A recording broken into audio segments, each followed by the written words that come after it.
Ma pièce s'intitule Fabrice Lucchini et moi. Je joue deux personnages. Un jeune de 20 ans, que je fais appeler Olivier Sauton, comme moi, mais il pourrait s'appeler n'importe comment. Il a 20 ans, il rêve de devenir une vedette. Il rêve de devenir comédien pour avoir les femmes, la gloire, l'argent. Il est absolument inculte. Et ce jeune de 20 ans va rencontrer un grand maître, Fabrice Lucchini, que je joue également. Et ce jeune de 20 ans va demander à Fabrice Lucchini de devenir son professeur de théâtre. Au-delà des leçons de théâtre, c'est des leçons de vie, puisque le petit jeune va découvrir que, au-delà de la gloire et de l'argent et des femmes, il y a l'art, les grands auteurs. Qui dit œuvre de fiction dit romance, mais ça part d'une histoire vraie. J'ai vraiment rencontré Fabrice Lucchini quand j'avais 20 ans.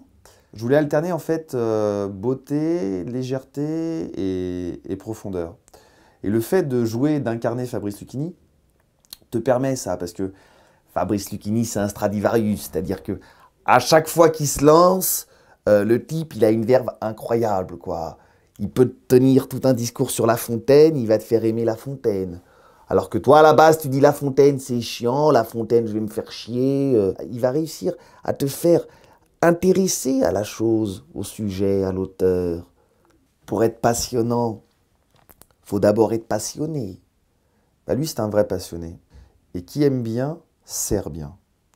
Lui, il sert très bien les auteurs parce qu'il les aime peut-être plus que n'importe quel autre acteur. Son deuxième secret, selon moi, c'est le travail. C'est un travailleur acharné.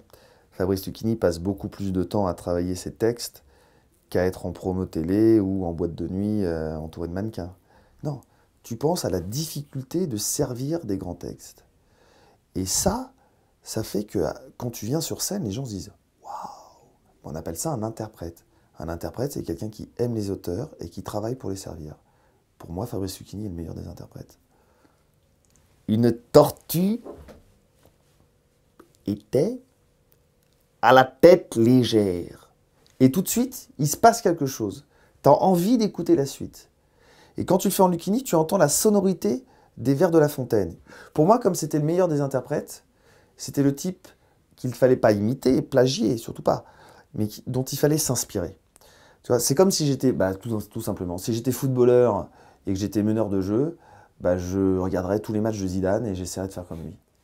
C'est-à-dire que dès que tu te mets en Lucchini, t'oublies, là, je pense pas que je vais tirer peut-être la langue va peut-être sortir un petit peu de la bouche. Il n'y a pas de... Non, j'essaie de penser comme lui. En fait, c'est le phénomène de l'empathie. C'est-à-dire que quand tu penses comme un personnage, tu peux parler à sa place. C'est l'empathie, savoir se mettre à la place de l'autre. Les hommes politiques seraient bien inspirés, ça, de le faire, l'empathie. Voilà.